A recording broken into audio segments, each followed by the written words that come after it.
दोस्तों नमस्कार। आज की कहानी टिप टिपवा का डर। एक थी बुढ़िया। उसका एक पोता था। पोता रोज रात में सोने से पहले दादी से कहानी सुनता। दादी रोज उसे तरह तरह की कहानियाँ सुनाती। एक दिन मूसलाधार बारिश हुई। ऐसी बारिश पहले कभी नहीं हुई थी। सारा गांव बारिश से परेशान था। बुढ़िया की झोपड़ी में पानी जगह जगह से टपक रहा था। Tip tip tip tip. इस बात से बेखबर पोता दादी की गोद में लेटा कहानी सुनने के लिए मचल रहा था। बुढ़िया खिंचकर बोली, अरे बचवा, का कहानी सुनाए? टिप टिपवा से जान बचे तब ना। पोता उठकर बैठ गया। उसने पूछा, दादी, ये टिप टिपवा कौन है? टिप टिपवा क्या शेर बाघ से भी बड़ा होता है? दादी छत से टपकते पानी की तरफ देखकर बोली, हाँ बचवा, न शेरवा के डर न बघवा के डर।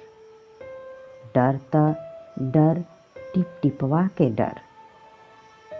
संजोग से मुसीबत का मारा एक बाघ बारिश से बचने के लिए झोपड़ी के पीछे बैठा था।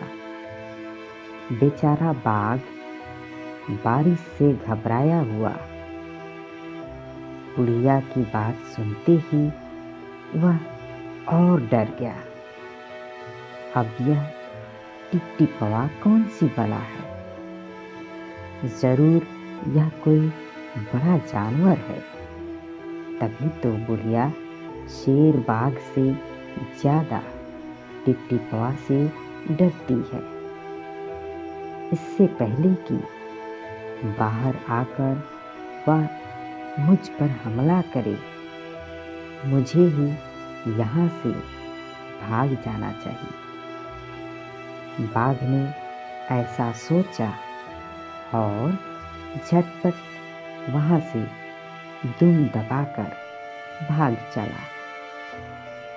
उसी गांव में एक धोबी रहता था। वह भी बारिश से परेशान था। आज सुबह से उसका गधा गायब था। सारा दिन वह बारिश में भीगता रहा और जगह जगह गधे को ढूंढता रहा, लेकिन वह कहीं नहीं मिला। धोबी की पत्नी बोली, जाकर गांव के पंडित जी से क्यों नहीं पूछते? वे बड़े ज्ञानी हैं। आगे पीछे सबके हाल की उन्हें खबर रहती है। पत्नी की बात धोबी को जच गई। अपना मोटा लठ उठाकर वह पंडित जी के घर की तरफ चल पड़ा। उसने देखा कि पंडित जी के घर में जमा बारिश का पानी उलीच उलीच कर फेंक रहे थे। धोबी ने बेसब्री से पूछा, महाराज, मेरा गधा सुबह से नहीं मिल रहा है। जरा पोथी बाँच कर बताइए तो वह कहाँ है? सुबह से पानी उलीचते उलीचते पंडित जी थक गए थे।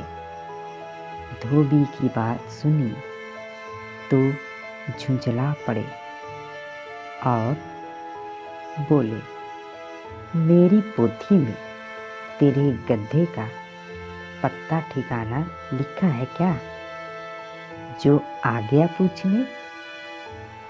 अरे जाकर ढूंढ उसे किसी गड़ई पोखर में। और पंडित जी लगे फिर अपना पानी उलीचने। धोबी वहाँ से चल दिया। चलते चलते वह एक तालाब के पास पहुँचा। तालाब के किनारे ऊंची ऊंची घास उग रही थी। धोबी घास में गड्ढे को ढूंढने लगा। किस्मत का मारा बेचारा बाघ टिपटिपवा के डर से वहीं घास में छिपा बैठा था। धोबी को लगा कि बाघ ही उसका गड्ढा है। उसने आओ देखा न ताओ और लगा बाघ पर मोटा लठ बरसाने। बेचारा बाघ इस अचानक हमले से एकदम घबरा गया। बाघ ने मन ही मन सोचा, लगता है यही टिपटिपवा है। आखिर इसने मुझे ढूंढ ही लिया। अब अपनी जान बचानी है तो जो यह कहता है वही करना होगा। दोस्तों, आप एक कहानी के माध्यम से यह कहानी सुन रहे हैं। अच्छा लगे तो लाइक ज़रूर करें। आज तूने मुझे बहुत परेशान किया है। मार मार कर मैं तेरा कचूमर निकाल दूंगा। ऐसा कहकर धोबी ने बाघ का कान पकड़ा और उसे खींचता हुआ घर की तरफ चल दिया। बाघ बिना चूं चप्पड़ किए भीगी बिल्ली बना धोबी के साथ चल दिया। घर पहुंचकर धोबी ने बाघ को खूंटी से बांधा और सोने चला गया। सुबह जब गांव वालों ने धोबी के घर के बाहर खूंटे से बंधे बाघ को देखा, हैरानी सी उनकी आंखें खुली रह गई। तो दोस्तों, ये थी टिपटिपवा की कहानी। आपको कैसी लगी कमेंट के माध्यम से ज़रूर बताएं। मिलते हैं एक और कहानी लेकर। तब तक के लिए नमस्कार, जय हिंद, वंदे मातरम।